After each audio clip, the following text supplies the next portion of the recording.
le toerana tany ambony tany fandrinay taloha tany petranay dia kely olty lakozenay dia ty ambany ty ny trano fisanay tamin'ny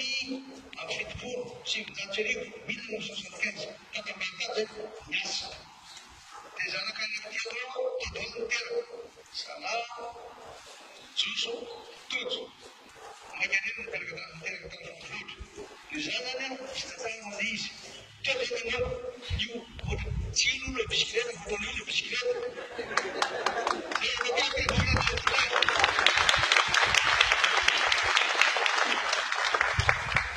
misy tantarany hoa io arketrafielao tantara ahitana roany tena maro titeny aminareo ino tsara le izy titeny aminareo hoe efa ao anatinao le fono ao anatinao le fasahina sy finiava afita zavatra tena niainga tamin'io zay milatana voalohany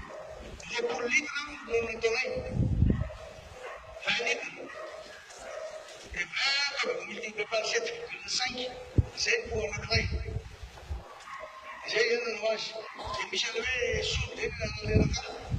zay mpilina le otanko porte-porte reny taloha zay tatavay zany mitana hoe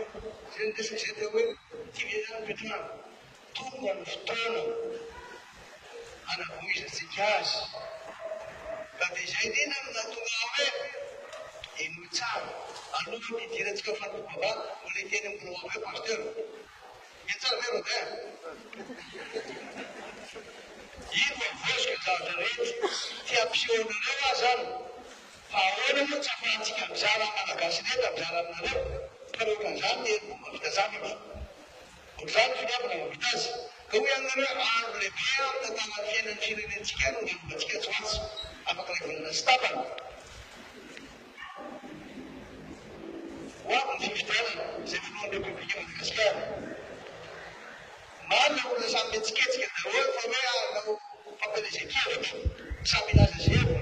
fa netsika kosa mpofotsika zavatra tena nisy ary marina tsy azo alay tahaka tsy azo atao kopi fa tena nisy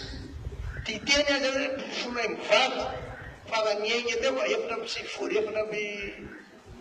fitopolo tsy mijato sy arivo zay ro mivady 5 amby fitopolo sy mijato sy arivo zay no mikoranaony io veo taminy zany azo ataony izy dia zay tika dia mpofonay hoe andohantsika hiasa olona 5 zay tamin'izay tadidiko tsara zay mivady dia olona anankitelo navitanireo bisikleta nantiany entina nakandronona no collecte dia aveo izy livre tamin'ny 350 teo rindrina mba ilaza hoe ahoana niainga tamin'ity trano tsotsotro ty trano kelikely ty mavita n'ity trano lehibe ty famaza matetika tsy samysamy tsony zao raha anarina firenentsika tsy teteka fotsiny zao raha tena nova maro na tena fiainan'ny malagasy fa tena profoy fa tena manaka fahasairana tanteraka ny olona